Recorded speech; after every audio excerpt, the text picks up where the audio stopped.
Hello friends, welcome back to our channel. Friends, ఈ వీడియోలో మనం కరెంట్ అఫైర్స్లో భాగంగా లాస్ట్ 6 మంత్స్లో ఉన్నటువంటి సైన్స్ అండ్ టెక్నాలజీకి సంబంధించినటువంటి ముఖ్యమైనటువంటి అంశాలు అయితే వీడియోలో చూద్దాం. సో ఈ సైన్స్ అండ్ టెక్నాలజీకి సంబంధించి part 3 video already part 1 and part 2 కూడా చేయడం జరిగింది.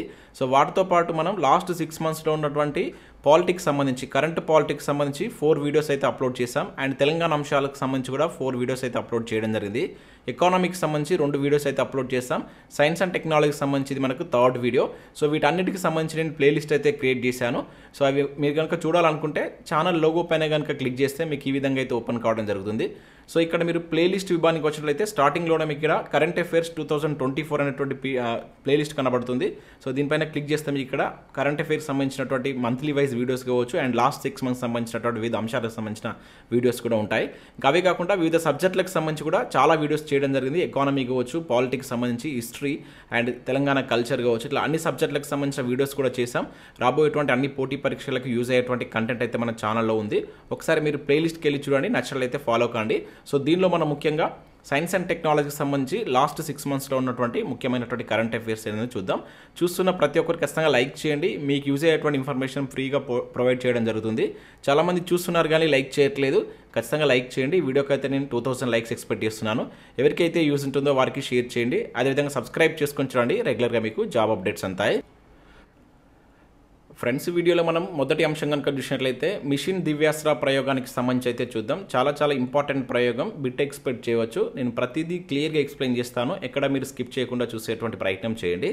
సో ఈ ప్రయోగానికి సంబంధించి మనం ఇక్కడ చూసినట్లయితే బహుళ వార్ హెడ్స్ను మోసుకెళ్లేటువంటి అగ్నిఫై క్షిపణిని మనకు రీసెంట్గా 2024 మార్చ్ 11న డిఆర్డిఓ విజయవంతంగా పరీక్షించడం జరిగిందనమాట. సో ఇది గుర్తుంచుకోండి, ఏది పరీక్షించింది అని, ఈ ప్రయోగం ఎవరు చేపట్టారని చెప్పేసి కూడా అడగడానికి ఛాన్స్ ఉంటుంది. డిఆర్డిఓ, సో భారత రక్షణ పరిశోధన అభివృద్ధి సంస్థ అని చెప్పేసి అంటాం కదా, డిఆర్డిఓ. సో విజయవంతంగా దీన్ని పరీక్షించడం జరిగింది. సో మరి ఈ ప్రయోగాన్ని ఎక్కడి నుంచి చేశారనేది కూడా అడుగుతాడు.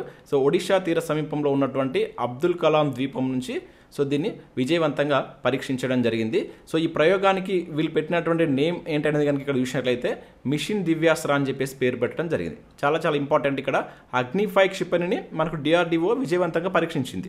సో టోటల్గా ఈ ప్రయోగానికి పెట్టినటువంటి నేమ్ ఏంటిది? మిషన్ దివ్యాస్త్ర. సో డైరెక్ట్గా మనకి ఎట్లా ఇస్తారంటే మిషన్ దివ్యాస్త్ర అని చెప్పేసి పక్కకి ఏదైనా ఒకటి ఇస్తారు. సో దీనిలో వాడినటువంటి సాంకేతికత ఉంది కదా మనకు, MIVR అని చెప్పేసి ఇస్తాడు. అట్లా మనకి ఏదైనా ఒక 3-4 ప్రయోగాలు ఇచ్చేసి వాటిలో వాడినటువంటి సాంకేతికతలు ఒకవైపు ఇచ్చేసి వాటిని మ్యాచ్ చేయమంటాడు. సో ఇది చాలా ఇంపార్టెంట్. పేరు గుర్తుంచుకొని మిషన్ దివ్యాస్త్ర. సో దీనిలో వాడినటువంటి సాంకేతికత వచ్చేసి మనకు MIVR అనేటువంటి పరిజ్ఞానాన్ని ఉపయోగించారు. సో అదేంటనేది కూడా ఇక్కడ చూద్దాం. సో ఈ 3 పాయింట్లను జాగ్రత్తగా గుర్తుంచుకోండి. మన క్వశ్చన్ కొంచెం డిఫికల్ట్గా అడగాలనుకున్నప్పుడు అక్కడ మనకు సరి అనేది సరికాదని చెప్పేసి అక్కడ దాంట్లో ఈ పాయింట్స్ని యాడ్ చేస్తాడు. సో ఒడిషా తీరం నుంచి మనకు డిఆర్డిఓ రీసెంట్గా అగ్నిఫై క్షిపణిని విజయవంతంగా పరీక్షించింది. సో దీని యొక్క ఇంపార్టెన్స్ ఏంటంటే బహుళ వారియర్లను మోసుకెళ్లేటువంటి పరిజ్ఞానం ఉన్నటువంటి క్షిపణి మనకు ఈ అగ్నిఫై క్షిపణి. అంటే శత్రువులకు సంబంధించినటువంటి విభిన్న ప్రాంతాలపై ఏకకాలంలో విరుచుకుపడేటువంటి బహుళ వారియర్లను మోసుకెళ్తుందన్నమాట ఈ అగ్నిఫై క్షిపణి. సో ఇక దీనిలో మనకు వాడినటువంటి అంటే ఈ ప్రయోగంలో మొదటిసారిగా మనకు ఈ MIVR పరిజ్ఞానాన్ని యూజ్ చేయడం జరిగింది. ఇది మోస్ట్ ఇంపార్టెంట్ అండి. సో క్వశ్చన్ అడిగితే ఇక్కడి నుంచి అడుగుతాడు, ఓకేనా. ఈ MIVR సాంకేతికత అంటే ఏంటంటే multiple independently targetable reentry vehicle అని చెప్పేసి పిలుస్తాం, ఓకేనా. సో డైరెక్ట్గా దీన్ని విస్తరించమని చెప్పేసి కూడా అనవచ్చు. క్వశ్చన్ ఎట్లా అడుగుతారు? ఇటీవల మనకు డిఆర్డిఓ మిషన్ దివ్యాస్త్ర అనేటువంటి ప్రయోగాన్ని చేపట్టింది. సో దానిలో MIVR అనేటువంటి పరిజ్ఞానాన్ని ఉపయోగించారు. సో ఇక్కడ MIVRను విస్తరించమని చెప్పేసి అంటారు. ఇంపార్టెంట్. దీనికి సంబంధించిన అబ్రివేషన్ కూడా గుర్తుంచుకోండి. సో అయితే ఈ సాంకేతికతలో మనకి ఏంటంటే ఒకే క్షిపణిలో బహుళ వార్ హెడ్లను అమర్చుకోవచ్చు అనమాట. సో అట్లా అమర్చిన తర్వాత మనకు ప్రధానంగా ఏదైతే వెళ్ళేటువంటి అస్త్రం ఉంటుంది కదా, సో అవి దాని నుంచి విడిపోతాయి అనమాట. ఒకటేసారి ఇట్లా వెళ్ళేసి ఇట్లా విడిపోయి సో వాటికి ఒక టార్గెట్ ఉంటుంది అనమాట. స్వతంత్రంగా వ్యవహరిస్తూ సో భిన్న వేగాలతో భిన్న దిక్కులకు ప్రయాణించగలం అనమాట. సో వాటి ద్వారా ఏకకాలంలో అనేక లక్ష్యాలపై దాడి చేసేటువంటి అవకాశం ఉంటుంది అనమాట. సో దాన్ని మనం ఈ MIVR సాంకేతికత అని చెప్పేసి పిలుస్తున్నాం. సో ఇప్పటి వరకు దీన్ని యూజ్ చేసినటువంటి కంట్రీస్ కనుక చూసినట్లయితే సో ఫస్ట్ మనకు అమెరికా, తర్వాత Russia, China, France, Britain. So దీని తర్వాత మనకు భారత్ అనేటువంటిది సో ఈ MIVR సాంకేతికత యూజ్ చేసినటువంటి దేశంగా నిలిచిందనమాట. యాక్చువల్లీ ఇది మనకు మొట్టమొదటిసారి ఎప్పుడంటే 1960sలో ఈ MIVR సాంకేతికత అనేటువంటిది రావడం జరిగింది. సో 1968లో మనకు అమెరికా ఫస్ట్ టైం దీన్ని యూజ్ చేసిందంట. సో ఇప్పుడు మన భారత్ ఈ దేశాల సరసన నిలవడం జరిగింది. ఇది కూడా గుర్తుంచుకోండి. ఈ సాంకేతికతకు సంబంధించి దీని యొక్క ముఖ్య ఇంపార్టెన్స్ ఏంటంటే ఎట్ ఏ టైం ఒకటే క్షిపణి ద్వారా బహుళ వారియర్లను పంపించేసి తర్వాత వాటిని అది ఏదైతే ప్రయోగించిన తర్వాత విడిపోయి మళ్ళీ స్వతంత్రంగా ఒక్కొక్క లక్ష్యాన్ని అది ఛేదిస్తుంది అన్నమాట. సో అది దీనికి సంబంధించినటువంటి ఇంపార్టెన్స్, అది గుర్తుంచుకునేది ఈ MIVR సాంకేతికతకు సంబంధించినటువంటి ఇంపార్టెన్స్. మరి దీనిలో ఉన్నటువంటి ఈ అగ్ని-5 క్షిపణికి సంబంధించి ఇక్కడ మనం చూసినట్లయితే సో ఇది పూర్తిగా మనకు స్వదేశీ పరిజ్ఞానంతో భారత్ రూపొందించినటువంటి క్షిపణిలో మనకు అగ్ని-5 అనేటువంటిది అత్యంత శక్తివంతమైనది. సో మనం చూస్తాం అగ్ని-1 ఉంటుంది, అగ్ని-2, అగ్ని-3, అగ్ని-4 అండ్ ఇప్పుడు ఇది అగ్ని-5 అనమాట. ఇట్లా ఓవరాల్గా చూసుకుంటే సో దీనిలో మనకు ఇది అత్యంత శక్తివంతమైనదిగా చెప్తున్నారు అనమాట. సో ఇది ఏంటిది అసలు అగ్ని సిరీస్ అనేటువంటిది ఏంటంటే ఉపరితలం నుంచి ఉపరితలం వైపు ప్రయోగించేటువంటి క్షిపణులు అనమాట. అంటే ఉపరితలం నుంచి ఉపరితలం ఉన్నటువంటి ఏవైతే టార్గెట్స్ ఉంటాయో వాటిని ఛేదించేటివి మనకు ఈ అగ్ని సిరీస్లో చూస్తాం అన్నమాట. సో దీనిలో భాగంగా మనకు దీని యొక్క రేంజ్ కనుక చూసినట్లయితే ఇది 5,000 నుంచి 5,800 కిలోమీటర్ల లోపు ఉన్నటువంటి లక్ష్యాలు అనేది ఛేదించగలదు. ఓకేనా. అయితే దీనిలో కొంత ఏదైతే తక్కువ బరువు ఉన్నటువంటి ఆ వార్ హెడ్స్ ఉంటాయి కదా వాటిని అమర్చితే ఇంకొంచెం దీని యొక్క టార్గెట్ కూడా పెరుగుతుంది. దాదాపుగా 8,000 కిలోమీటర్ల వరకు కూడా పెరగవచ్చు అని చెప్పేసి చెప్తున్నాను. అంటే ఆ వార్ హెడ్ల యొక్క బరువు కనుక తగ్గించినట్లయితే సో అంత దూరం కూడా ఇది వెళ్ళగలుగుతుంది. ఓకే. దీనిలో అత్యంత తేలికగా ఉండేటువంటి అతి ఖచ్చితత్వంగా ఉండేటువంటి సెన్సార్లను కూడా యూజ్ చేసిరని చెప్పేసి వీళ్ళు చెప్పడం జరుగుతుంది. సో అది కూడా ఇక్కడ గుర్తుంచుకోండి. ఇది మనకు సో ఇక్కడ పాయింట్ అని పెట్టుకొని సో ఇది మనకు ఖండాంతర క్షిపణి, అదేవిధంగా అణ్వస్త్రాలను మోసుకెళ్ళేటువంటిది అనమాట. సో మనకు ఇవి క్షిపణులు చాలా రకాలు ఉంటాయి. అంటే ఇక్కడ మనం అగ్ని-1 చూసింది అనుకోండి అది స్వల్ప శ్రేణి బాలిస్టిక్ క్షిపణి అని చెప్పేసి చూస్తాం. అదే మనకు అగ్ని-2 చూసింది అనుకోండి సో మధ్యాంతర క్షిపణి అని చెప్పేసి చూస్తాం, అంటే మధ్యాంతర శ్రేణి అని చెప్పేసి చూస్తాం. తర్వాత మనకు అగ్ని-3, అగ్ని-4 కనుక మీరు చూసినట్లయితే ఇవి మధ్య శ్రేణి అని చెప్పేసి చూస్తాం. సో దానిలో భాగంగా ఇది ఏంటిది ఖండాంతర క్షిపణి, చాలా ఇంపార్టెంట్. సో ఇటువంటి మనకు ఎక్కువ అడగడానికి ఛాన్స్ ఉంటుంది అనమాట. అంటే ప్రధానంగా ఇది ఏంటంటే మనకు చైనా నుంచి ఎదురయ్యేటువంటి ముప్పును తిప్పికొట్టాలనేటువంటి దానిలో భాగంగా దీన్ని వీళ్ళు రూపొందించడం జరిగింది. ఇది అణ్వస్త్రాలను కూడా మోసుకెళ్ళేటువంటి టెక్నాలజీ ఉన్నటువంటిది అన్నమాట. సో ఈ ప్రాజెక్టుకు మహిళలు దాదాపుగా దీనిలో ఎక్కువ మంది పార్టిసిపేట్ చేసేది మహిళలు. దానిలో ఈ ప్రాజెక్టుకు మహిళా శాస్త్రవేత్త అయినటువంటి షీనా రాణి నేతృత్వం వహించడం జరిగింది. ఇంకా ఆమె కాకుండా దీనిలో మనకు ఈమె ప్రాజెక్టు డైరెక్టర్, ఇంకా అదే కాకుండా ఇక్కడ PD శంకరి అని, ఉషా వర్మ, విజయలక్ష్మి ఇట్లా చాలామంది మహిళలే దీనికి నేతృత్వం వహించడం జరిగింది. ఈ షీనా రాణి అనేటువంటి పర్సన్ మనకు హైదరాబాద్ మిసైల్ కాంప్లెక్స్లో ఉన్నటువంటి DRDO ASL శాస్త్రవేత్త అనమాట, మన హైదరాబాద్ సంబంధించినటువంటి వ్యక్తి. సో అది కూడా ఇక్కడ మీరు గుర్తుంచుకోండి. సో ఇది మనకు అగ్ని-5కి సంబంధించి. సో ఇక్కడ మనకు అగ్ని-1, అగ్ని-2 కూడా గుర్తుంచుకోండి. ఇవి కూడా అడుగుతారు ఇప్పుడు అగ్ని-1, అగ్ని-2, అగ్ని-3 అండ్ అగ్ని-4 సంబంధించి ఇట్లా అగ్ని-5 ఇట్లా ఇచ్చేసి వీటిని మ్యాచ్ చేయమనవచ్చు అనమాట. సో ఇది ఏ రకమైన క్షిపణి, దీని యొక్క రేంజ్ ఎంత. సో జనరల్గా మనం అగ్ని-1 చూసినట్లయితే ఇది 700 కిలోమీటర్స్ అనమాట దీని యొక్క లక్ష్యం. దాని తర్వాత అగ్ని-2 వచ్చేసి 2000 కిలోమీటర్లు ఉంటుంది దీని యొక్క టార్గెట్ అనమాట. అండ్ అదేవిధంగా అగ్ని-3 చూసినట్లయితే 3500 ఉంటుంది, అగ్ని-4 వచ్చేసి 4000 ఉంటుంది, ఇప్పుడు అగ్ని-5 అయినటువంటి 5000 అనమాట. సో ఇట్లా ఇస్తారు. లేకుంటే ఇవి ఏ రకమైనటువంటి అన్నమాట వీటి యొక్క రేంజ్. ఇప్పుడు ఒకటి ఫస్ట్ది స్వల్ప శ్రేణి, తర్వాత నెక్స్ట్ చూసినట్లయితే మనకు మధ్యాంతర శ్రేణి క్షిపణి అని, తర్వాత ఉన్నత శ్రేణి, ఇప్పుడు ఇది వచ్చేసి మనకు ఖండాంతర క్షిపణి. సో ఈ రకంగా కూడా మనం మ్యాచ్ చేయవచ్చు. సో వీటిని కూడా మీరు ఇక్కడ గుర్తుంచుకునే ప్రయత్నం చేయండి. ఓకేనా. సో ఇది మనకు టోటల్గా ఈ మిషన్ దివ్యాస్త్ర ద్వారా మనకు అగ్ని-5 అనేటువంటి క్షిపణిని రీసెంట్గా DRDO వాళ్ళు విజయవంతంగా పరీక్షించడం జరిగింది. దీనిలో యూజ్ చేసినటువంటి టెక్నాలజీ మోస్ట్ ఇంపార్టెంట్ MIVR సాంకేతికతను యూజ్ చేయడం జరిగింది అనమాట. సో అది దానికి సంబంధించి. సో నెక్స్ట్ అంశం ఇక్కడ చూద్దాం. సో ఇక్కడ నెక్స్ట్ కనుక చూసినట్లయితే లక్షద్వీప్లో భారత నావికా దళ నూతన స్థావరం అని చెప్పేసి చూడవచ్చు. ఇది చాలా ఇంపార్టెంట్ అండి, బిట్ ఎక్స్పెక్ట్ చేయవచ్చు. సో ఇటీవల కాలంలో మనకు ఈ మాల్దీవులకు సంబంధించి మనం ఎక్కువ వార్తల్లో చూస్తున్నాం కనుక ఇది దానికి సంబంధించినటువంటి అంశమే. సో దాన్ని దృష్టిలో ఉంచుకొని మనకు లక్షద్వీప్లో మనకు భారతదేశానికి సంబంధించినటువంటి భారత నావికా దళం యొక్క నూతన స్థావరాన్ని రీసెంట్గా స్టార్ట్ చేయడం జరిగింది. సో మోస్ట్ ఇంపార్టెంట్, దీన్ని జాగ్రత్తగా గుర్తుంచుకునే ప్రయత్నం చేయండి. సో దీనికి అంటే ఇక్కడ మనకి ఏంటంటే లక్షద్వీప్లో ఉన్నటువంటి మినికాయ్ ద్వీపంలో సరికొత్త స్థావరాన్ని ఏర్పాటు చేశారు. సో దీనికి మన వాళ్ళు పెట్టినటువంటి నేమ్ ఏంటంటే INS జటాయు.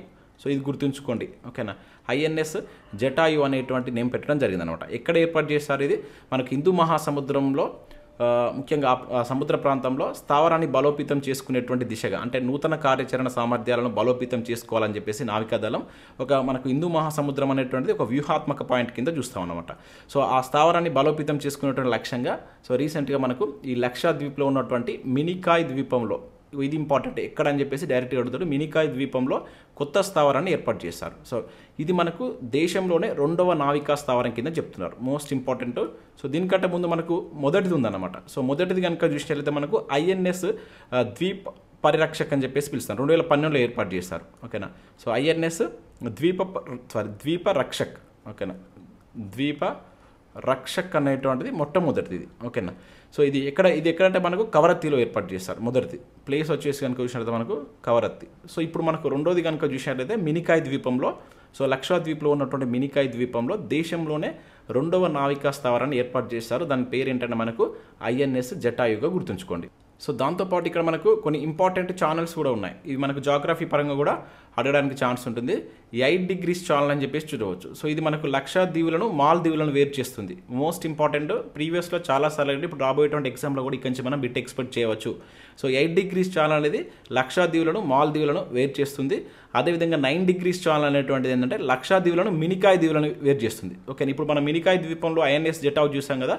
సో దానిలో ఆ దీవులకు ఈ లక్షద్వీపులకు సంబంధించి వేరు చేసేటువంటిది 9 degrees channel. So 10 degrees channel కూడా ఉంటుంది. సో ఇది ఏంటనేది మీరు కింద కామెంట్ చేయండి. దేన్ని వేరు చేస్తున్నది మీరు కింద కామెంట్ చేసేటువంటి ప్రయత్నం చేయండి. మనం జాగ్రఫీలో భాగంగా చూస్తాం. ఆల్రెడీ మనం ఇండియన్ జాగ్రఫీకి సంబంధించి కూడా నేను ఇంపార్టెంట్ 8 వీడియోస్ చేశాను. ఒకసారి మీరు ప్లేలిస్ట్కి వెళ్ళి చూడండి. దాంట్లో నేను క్లియర్గా వీటికి సంబంధించి కూడా ఎక్స్ప్లెయిన్ చేశాను. సో ఈ ఛానల్స్ గుర్తుంచుకోండి. ఇక్కడ నుంచి మనకు బిట్ పడడానికి ఛాన్స్ అయితే ఉంటుంది.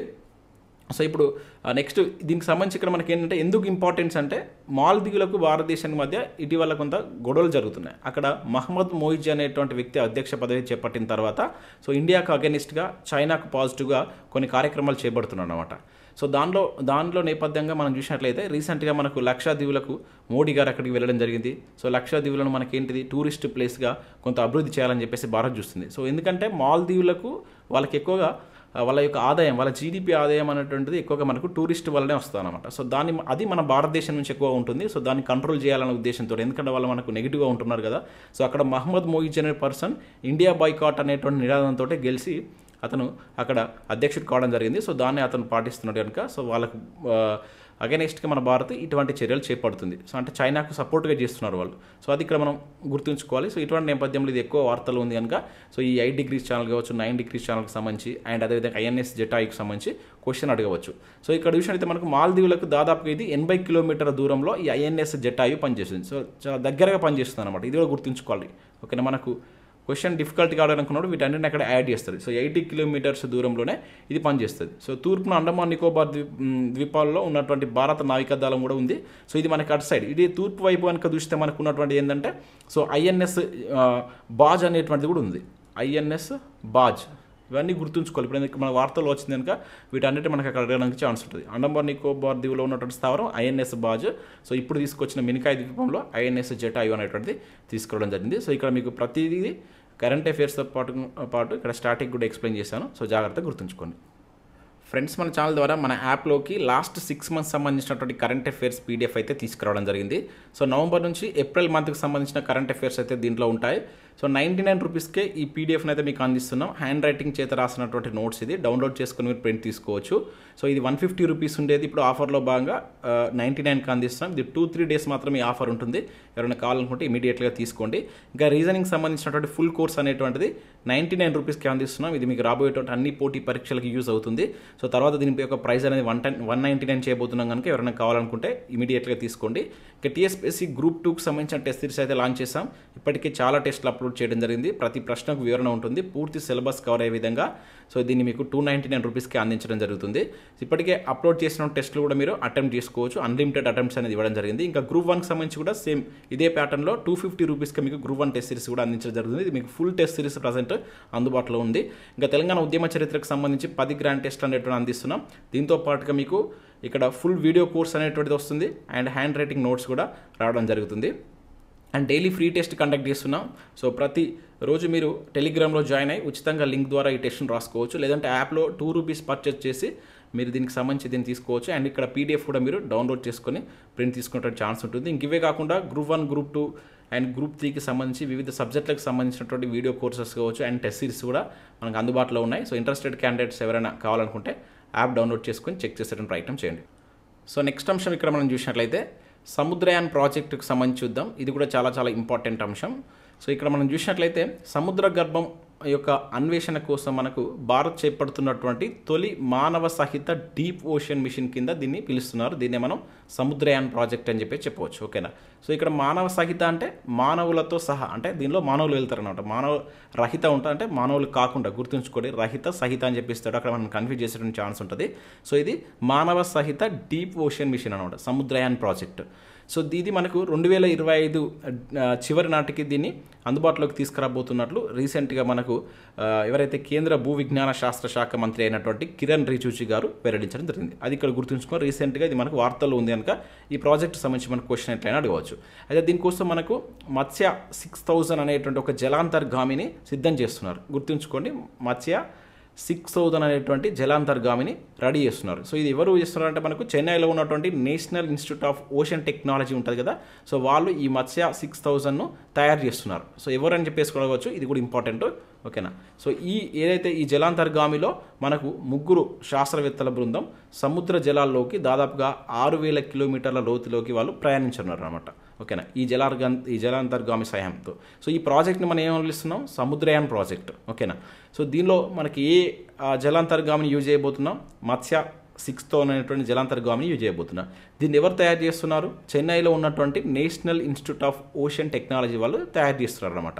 ఓకే. యాక్చువల్గా ఈ ప్రయోగాన్ని మనకు 2021లోనే ఈ సముద్రయాన్ ప్రాజెక్టును ప్రకటించారనమాట. సో ఇప్పుడు దీనికి సంబంధించినటువంటి వర్క్స్ అనేవి జరుగుతున్నాయి. 2025 నాటికి, అంటే 2025 ఎండింగ్ నాటికి ఇది కంప్లీట్గా కాబోతున్నట్టుగా మనకు రీసెంట్గా దానికి సంబంధించినటువంటి శాఖ మంత్రి కూడా మనకు ప్రకటించడం జరిగింది.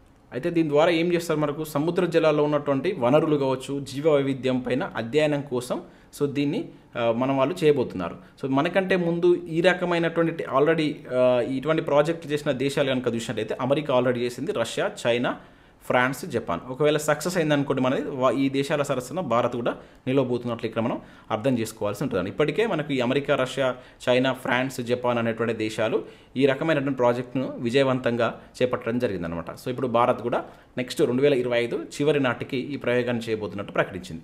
ఇంపార్టెంట్. ఇప్పుడు దీనిలో ఇక్కడ ఇచ్చినటువంటి ప్రతి పాయింట్ ఇంపార్టెంట్. క్వశ్చన్ ఎట్లయినా కూడా ఫ్రేమ్ చేయవచ్చు, జాగ్రత్తగా గుర్తుంచుకోండి. సో నెక్స్ట్ కరెంట్ అఫైర్ ఇక్కడ చూసినట్లయితే ఎక్సర్సైజ్ సముద్ర లక్ష్మణ అనేటువంటిది మనకి ఇటీవల వార్తల్లో ఉంది. ఇది కూడా ఇంపార్టెంట్. సో ఇది వచ్చేసి మనకు భారత్ మరియు మలేషియా దేశాల యొక్క మన దేశం అదేవిధంగా మలేషియా దేశాల యొక్క నౌకాదళ విన్యాసం అని చెప్పేసి చెప్తాం అన్నమాట. ఓకేనా. సో ఇది రీసెంట్గా మనకు ఫిబ్రవరి 28 నుంచి మార్చి 2 వరకు విశాఖపట్నంలో జరిగిన లొకేషన్ చాలా ఇంపార్టెంట్. నేరుగా ఎక్కడ జరిగిందని చెప్పేసి అడుగుతాడు, లేకుంటే ఏ 2 దేశాల మధ్య సముద్ర లక్ష్మణ అనేటువంటి ఎక్సర్సైజ్ జరిగింది అంటాడు. సో ఇది భారత్ అండ్ మలేషియా, ఇది నౌకాదళ విన్యాసం అని చెప్పేసి గుర్తుంచుకోండి. సో ఇది ఒక ద్వైవార్షిక సముద్ర విన్యాసం. ద్వై అంటే ఏంటిది, ప్రతి 2 ఇయర్స్కి ఒకసారి జరుగుతుంది. ఓకేనా.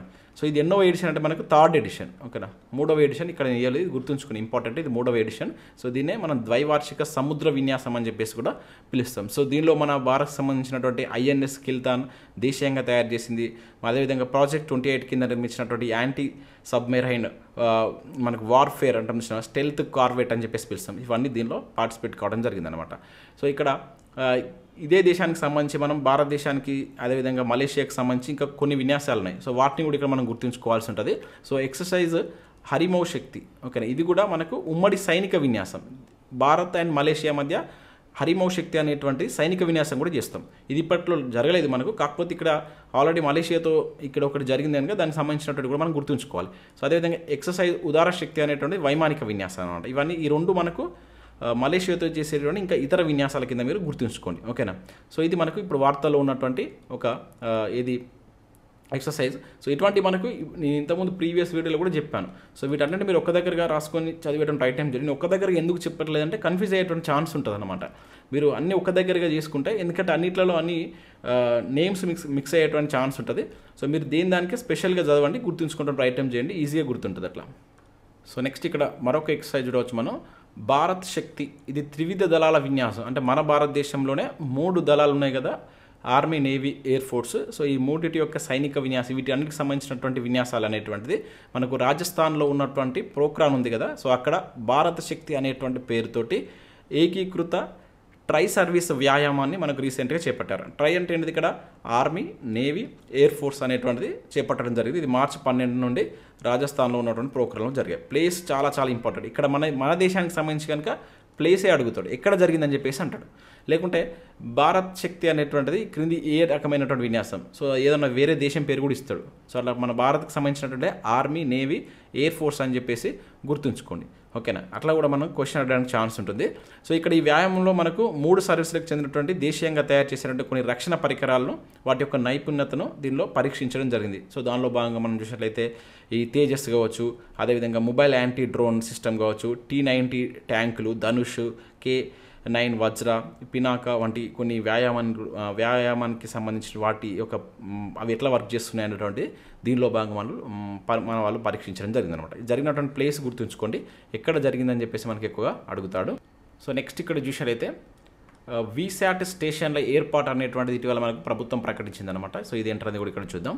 సో మనకు 80 గిరిజన గ్రామాల్లో ఇంటర్నెట్ సేవలను అందుబాటులోకి తీయడం కోసం ముఖ్యంగా జార్ఖండ్ కావచ్చు, మధ్యప్రదేశ్ అండ్ అదేవిధంగా ఒడిషా అండ్ మహారాష్ట్ర, సో ఈ ప్లేసెస్లో ఉన్నటువంటి 80 గిరిజన గ్రామాలకు ఇంటర్నెట్ సదుపాయం అందించాలనే ఉద్దేశంతో ఒక పైలట్ ప్రాతిపదికన మనకు ఈ వీసాట్ స్టేషన్లను ఏర్పాటు చేసినట్టు ప్రకటించారు.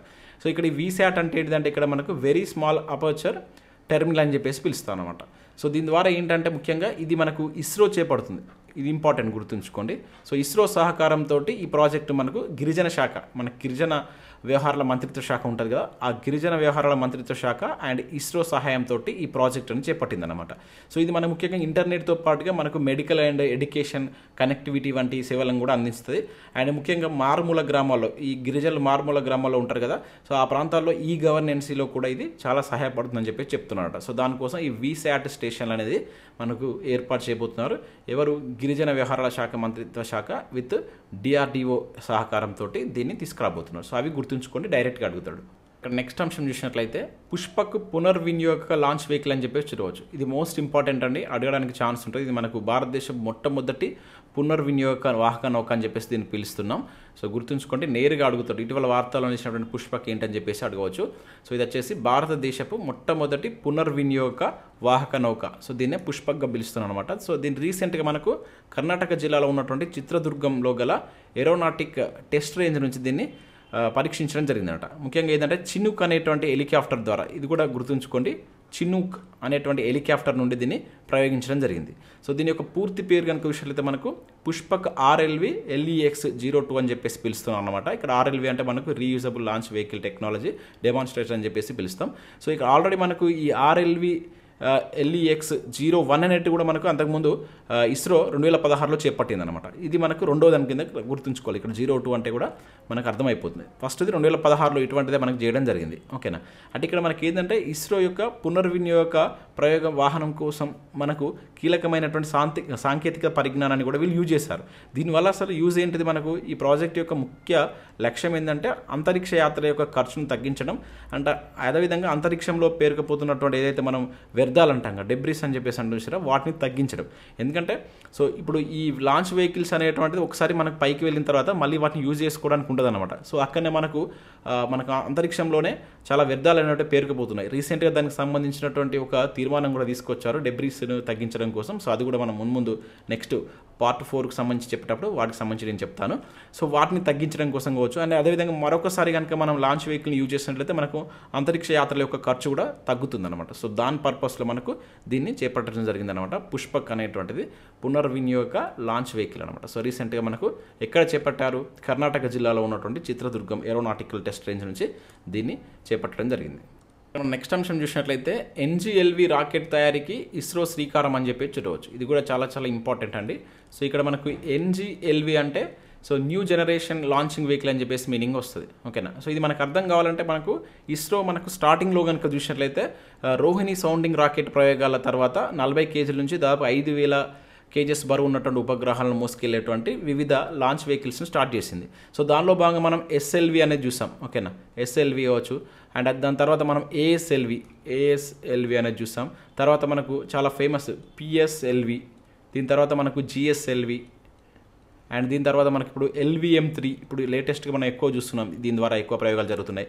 ఇంకా SSLV మనం రీసెంట్గా దీనికి సంబంధించిన మన వార్తల్లో చూస్తాం. ఇది స్మాల్ శాటిలైట్ లాంచ్ వెహికల్ అని చెప్పేసి అంటున్నాం. సో ఇట్లా మొత్తం టోటల్గా ఈ 6 రకాల రాకెట్లను ఇప్పటివరకు మనకి ఇస్రో అభివృద్ధి చేయడం జరిగిందనమాట. సో దానిలో భాగంగా మనకు నెక్స్ట్ అభివృద్ధి చేయబోతున్నటువంటి రాకెట్ ఏంటంటే ఈ NGLV new generation launching vehicle అనేటువంటి తీసుకురాబోతున్నారు. సో ఎందుకు తీసుకురాబోతున్నారంటే మనకు త్వరలో ఇస్రో చాలా ప్రయోగాలు చేపట్టబోతుంది. దానిలో భాగంగా మనకు ఈ మానవ సహిత ప్రయోగాలతో పాటు అంతరిక్షంలో మనకేంటిది ఈ వ్యోమగాములను పంపించి మళ్ళీ వాళ్ళని తీసుకురావడం కావచ్చు, అండ్ అదేవిధంగా అత్యంత బరువు ఉండేటువంటి సమాచార ఉపగ్రహాలను GTOలోకి ప్రవేశపెట్టడం కావచ్చు. సో వీటన్నిటి కోసం దీన్ని తయారు చేయబోతుంది అనమాట. ఓకేనా. సో ముఖ్యంగా మనకి 20,000 బరువు ఉండేటువంటి ఉపగ్రహాలను లియో ఆర్బిటర్లోకి పంపిస్తారు, 10,000 బరువు ఉండేటువంటి ఉపగ్రహాలను GTOలోకి పంపిస్తారు అనమాట. సో ఇంత బరువు ఉన్నటువంటి ఈ ఉపగ్రహాలను పంపించడం కోసం కావచ్చు, అండ్ రాబోయేటువంటి ఇంకా చాలా ప్రయోగాలకు సంబంధించి మనకు కొత్తగా ఈ NGLV అనేటువంటి న్యూ జనరేషన్ లాంచింగ్ వెహికల్ అనేటువంటిది ఇస్రో తయారు చేయబోతున్నట్లు రీసెంట్గా మనకు ప్రకటించడం జరిగింది. సో అది ఇక్కడ మనం గుర్తుంచుకోవాల్సి ఉంటుంది, చాలా చాలా ఇంపార్టెంట్.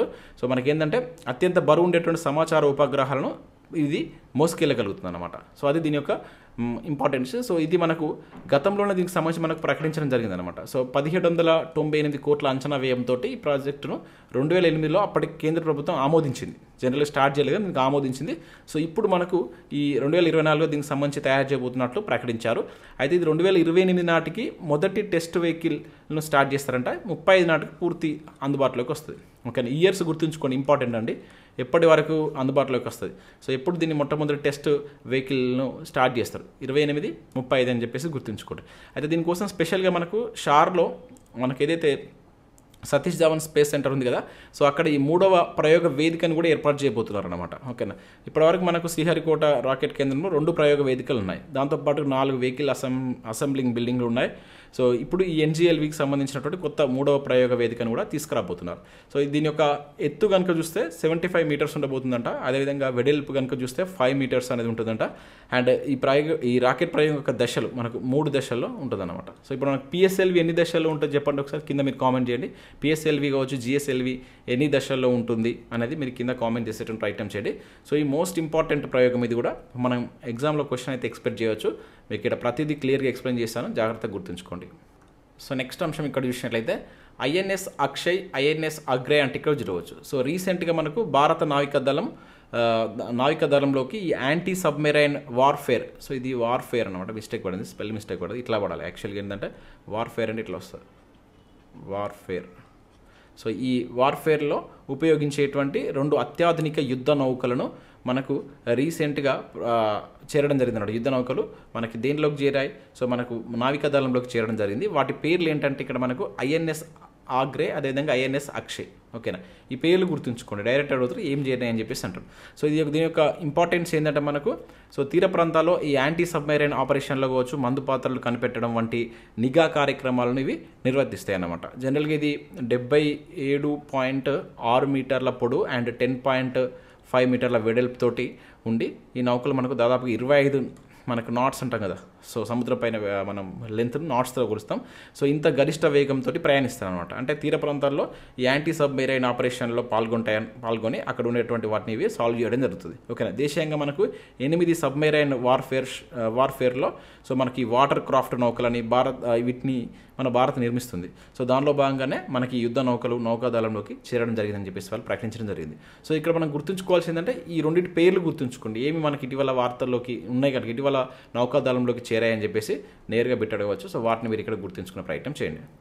ఇక నెక్స్ట్ అంశం చూసినట్లయితే తేజస్ మార్క్ 1A తొలి ప్రయోగం విజయవంతం అంటే ఇక్కడ చూడవచ్చు. సో రీసెంట్గా ఈ ప్రయోగాన్ని మనకు బెంగళూరులో పరీక్షించడం జరిగింది. మన బెంగళూరులో ఉన్నటువంటి హాల్ ఉంటుంది కదా, HAL హాల్ అంటాం. ఓకేనా.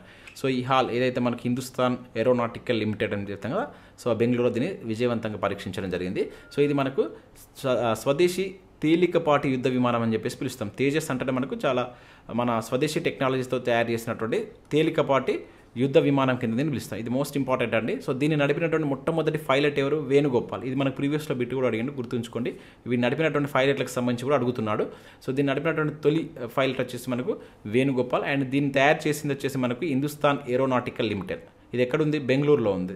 సో దీన్ని మన హాల్ అని చెప్పేసి పిలుస్తాం, HAL. సో ఇక్కడనే మనకు రీసెంట్గా దీన్ని విజయవంతంగా పరీక్షించారన్నమాట. సో ఈ తేజస్ MK1A సిరీస్లో ఏర్పాటైనటువంటి మొట్టమొదటి తేలిక యుద్ధ విమానం ఇదే. సో దీని పేరు వచ్చేసి LA 5033 అని చెప్పేసి పిలుస్తున్నారు. ఇది ఒక నేమ్, దీని యొక్క పూర్తి పేరు చూస్తే ఈ రకంగా పిలుస్తున్నారు. జనరల్గా మనకి ఏంటంటే రష్యా నుంచి మనం కొనుగోలు చేసినటువంటి MiG-21 అంటాం చూసారా. సో ఈ యుద్ధ విమానాల స్థానంలో వీటిని ఆవిష్కరిస్తున్నారు అనమాట. జనరల్గా ఈ MiG-21 అనేటువంటిది ఫెయిల్ కావడం జరిగింది. ఓకే, MiG-21 విఫలం కావడంతో మనకు ఏదైతే మనకు ఈ IAF ఉంది కదా, వీళ్ళు దీని నుంచి ఈ MiG-21 నుంచి ఉపసంహరించుకొని సో ఆ ప్లేస్లో మనకు ఈ తేజస్ 1A మార్క్ను తీసుకొచ్చారనమాట. అది దీని యొక్క మెయిన్ ఇంటెన్షన్. సో ప్రీవియస్లో మనకి MiG-21 అనేటువంటి ఈ విమానాలను ఎక్కడి నుంచి దిగుమతి చేసుకున్నామని చెప్పేసి కూడా బిట్ అడిగిండు, రష్యా నుంచి వెళ్ళి. ఓకేనా, ఇప్పుడు వీటి స్థానంలో వస్తున్నటువంటి ఏంటిది తేజస్ మార్క్ 1A అనేటువంటిది మనకు తీసుకురాబోతున్నారు. సో ఇది ఇక్కడ గుర్తుంచుకోండి, ఇంపార్టెంట్ అది. సో నెక్స్ట్ అంశం ఇక్కడ చూసినట్లయితే ఇసుకకు ప్రత్యామ్నాయంగా మనకు IISc బెంగళూరు వాళ్ళు ఒక కొత్త పదార్థాన్ని ఆవిష్కరించడం జరిగింది. అదేంటది ఇక్కడ చూద్దాం, చాలా ఇంపార్టెంట్ ఇది. ఎవరైనా ఇక్కడ గుర్తుంచుకోండి, IISc. సో IISc అంటే మనకు తెలుసు. సో దీన్నే మనం ఏమని పిలుస్తాం, IIScనే ఇండియన్ ఇన్స్టిట్యూట్ ఆఫ్ సైన్స్ అని చెప్పేసి పిలుస్తాం. సో ఇక్కడ ఉన్నటువంటి శాస్త్రవేత్తలు ఒక అద్భుతమైనటువంటి ఆవిష్కరణ చేయడం జరిగింది. అది ఏంటది ఇక్కడ చూద్దాం. సో కార్బన్ డైఆక్సైడ్ను వినియోగించి కొత్త పదార్థాన్ని అభివృద్ధి చేశారన్నమాట. ఎవరు, ఈ IISc సెంటర్ ఫర్ సస్టైనబిలిటీ టెక్నాలజీలో ఉన్నటువంటి బృందం ఈ పారిశ్రామిక వ్యర్థాల నుంచి వచ్చేటువంటి వాయువు ఏదైతే ఉంటుందో మనకు CO2 కార్బన్ డైఆక్సైడ్ను ఉపయోగించి సో కొన్ని కొత్త పద్ధతులను అన్వేషిస్తున్నారు అనమాట. దానిలో భాగంగా మనకు ఒక కొత్త పదార్థాన్ని వీళ్ళు తయారు చేయడం జరిగింది. అంటే ఇక్కడ CO2తో శుద్ధి చేసినటువంటి దాన్ని అంటే అవసరమైనటువంటి మనకు ఇసుకకు ప్రత్యామ్నాయంగా దీన్ని మారుస్తున్నారు ఈ CO2 తోటి అనమాట. అంటే ఇది మనకి జనరల్గా నిర్మాణ రంగంలో మనం ఎదుర్కొంటున్నటువంటి అతిపెద్ద సవాల్ ఏంటిది, ఇసుక కొరత అనేటువంటిది ఉండబోతుంది. సో దీన్ని భవిష్యత్తులో ఇసుకకు ప్రత్యామ్నాయంగా ఒక కొత్త పదార్థాన్ని తీసుకురావాలనే ఉద్దేశంతో ఈ ప్రయోగాన్ని వీళ్ళు చేస్తున్నారు అనమాట. సో దీనిలో భాగంగా మనకి ఏంటంటే ఏం చేస్తున్నారు, సో ఒక కొత్త పదార్థాన్ని అభివృద్ధి చేస్తారు. సో అది ఎట్లుంటుందంటే ఈ మట్టి మరియు నిర్మాణాల యొక్క వ్యర్థాలు ఉంటాయి కదా, దాని నుంచి వచ్చేటువంటి కార్బన్ డైఆక్సైడ్ శుద్ధి చేసి ఈ పదార్థాన్ని చేస్తున్నారు. సో దీంతో దాదాపు ఒక 30% సిమెంట్ వాడకం, 50% ఇసుక వాడకం తగ్గుతుందని చెప్పేసి వాళ్ళు ఆ శాస్త్రవేత్తలు చెప్తున్నారు అనమాట. ఇది ఈ ప్రయోగం ఇంకా కంప్లీట్గా మనకు కాలేదు, కొంతవరకు మనకు సఫలమైనట్టుగా చెప్తున్నారు. సో ఎవరు ఇది చేపడుతున్నారు, మనకు IISc బెంగళూరు వాళ్ళు. ఓకే, IISc అంటే ఏంటి, మనకు ఇండియన్ ఇన్స్టిట్యూట్ ఆఫ్ సైన్సెస్ అని చెప్పేసి పిలుస్తాం. సో వీళ్ళు కార్బన్ డైఆక్సైడ్ను వినియోగించి కొత్త పదార్థాన్ని అభివృద్ధి చేశారని చెప్పేసి రీసెంట్గా మనకు ప్రకటించడం జరిగింది. సో అది ఇక్కడ మీరు గుర్తుంచుకోండి.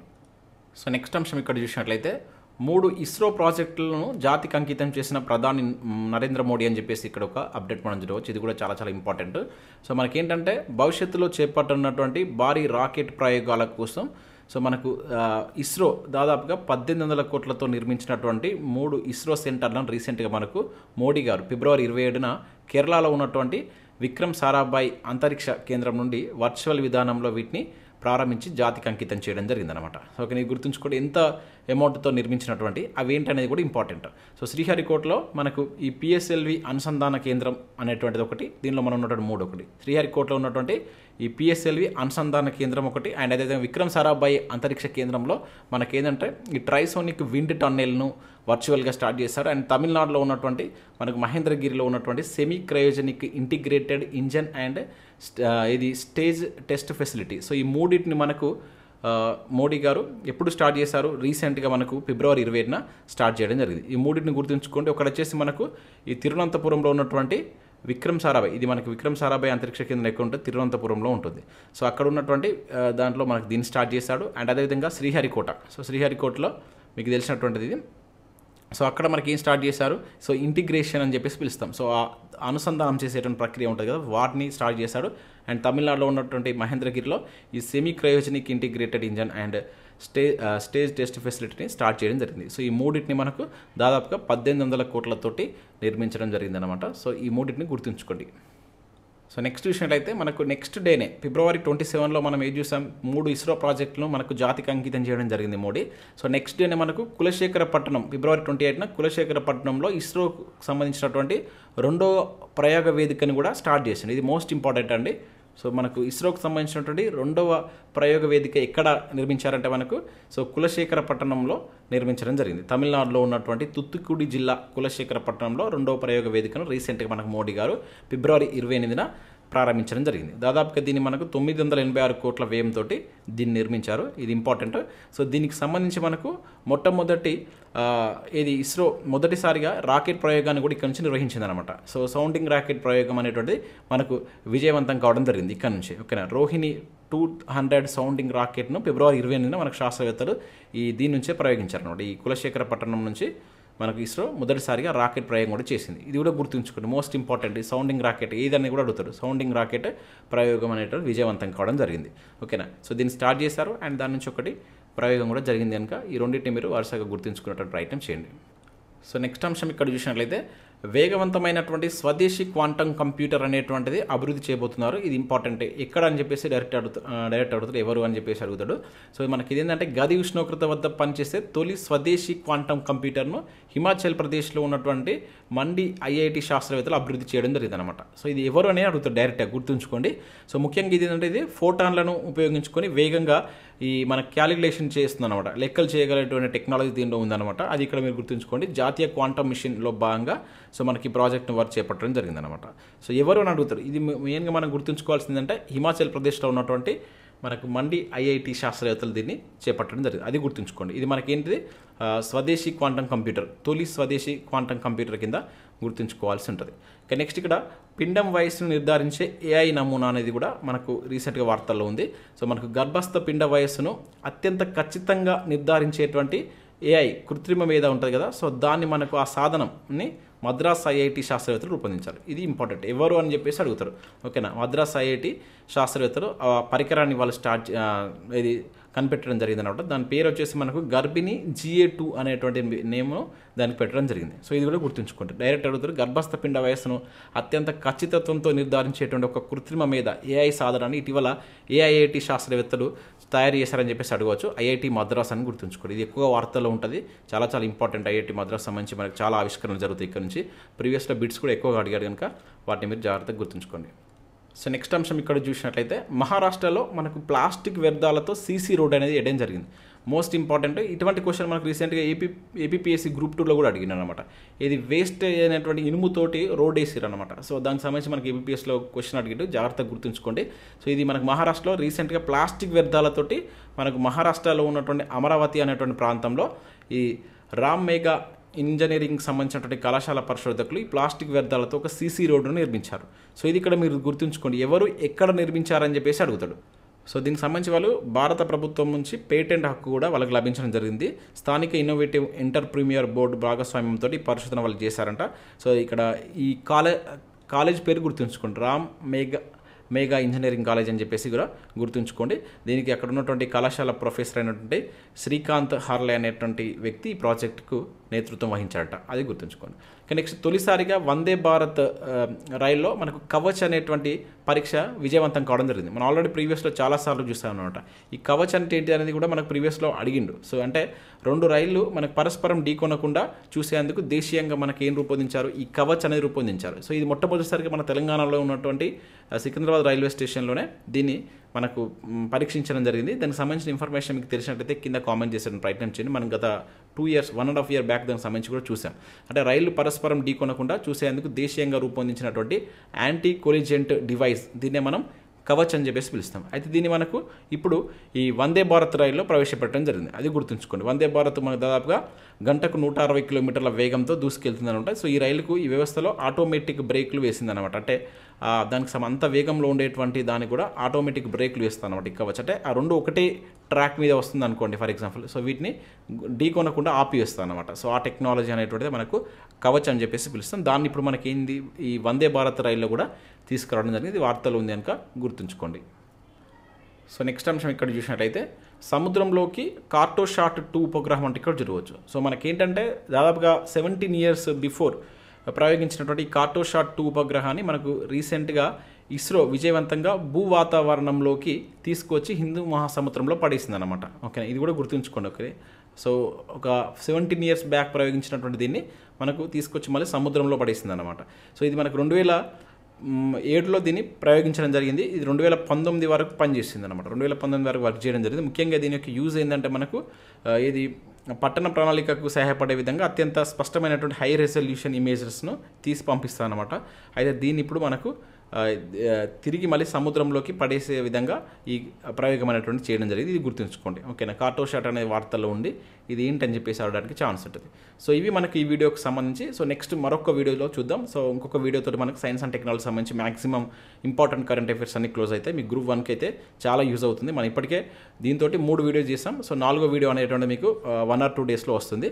సో తెలంగాణ అంశాలకు సంబంధించి మనం 4 వీడియోస్ చేసాం కదా, ఇంకొక వీడియో అయితే మనకు కంప్లీట్ అయిపోతుంది. ఎందుకంటే లాస్ట్ మనం ఏప్రిల్కి సంబంధించి దానిలో చేయలేదు, అండ్ అదేవిధంగా మే మంత్కి సంబంధించినటువంటి కూడా చేయలేదు. ఈ 2 నెలలకు సంబంధించినటువంటి ఇంపార్టెంట్ తెలంగాణ అంశాలకు సంబంధించి రేపు మీకు ఈవినింగ్ వరకు వీడియో వస్తుంది. సో దాంతో మనకు తెలంగాణకు సంబంధించి 5 వీడియోస్ కంప్లీట్ అవుతాయి. అండ్ కరెంట్ పాలిటిక్స్ సంబంధించి మ్యాక్సిమం ఇంపార్టెంట్ అన్నీ చేసాం. ఒకసారి మీరు చూడండి. ఇది మనకు సైన్స్ అండ్ టెక్నాలజీ, ఇంకొక వీడియో చేస్తే సైన్స్ అండ్ టెక్నాలజీ కూడా అయిపోతుంది. ఇంకా ఎకానమీకి సంబంధించి 2 వీడియోస్ చేస్తాం. ఇంకొకటి లేదా 2 వీడియోస్ అయితే మనకి ఎకానమీ కూడా కంప్లీట్ అవుతుంది. సో దాన్ని కూడా నేను విత్ ఇన్ షార్ట్ టైంలోనే మీకు అందించేటువంటి ప్రయోగం అయితే చేస్తాను. సో వీడియో చూసిన ప్రతి ఒక్కరు ఖచ్చితంగా లైక్ చేయండి. చూస్తున్నారు వెళ్తున్నారు కానీ లైక్ చేయట్లేదు, ఖచ్చితంగా లైక్ చేసి మీ మిత్రులకు షేర్ చేయండి. మన యాప్ను డౌన్లోడ్ చేసుకోండి. దీనిలో మీకు చాలా యూస్ఫుల్ అయ్యేటువంటి కంటెంట్ చాలా తక్కువ ప్రైస్కి అందించడం జరుగుతుంది. ఒకసారి మీరు డౌన్లోడ్ చేసుకుని అక్కడ ఫ్రీ కంటెంట్ ఉంటుంది. చూసిన తర్వాత నచ్చితే కోర్స్ అయితే తీసుకోండి. Thanks for watching. Thank you.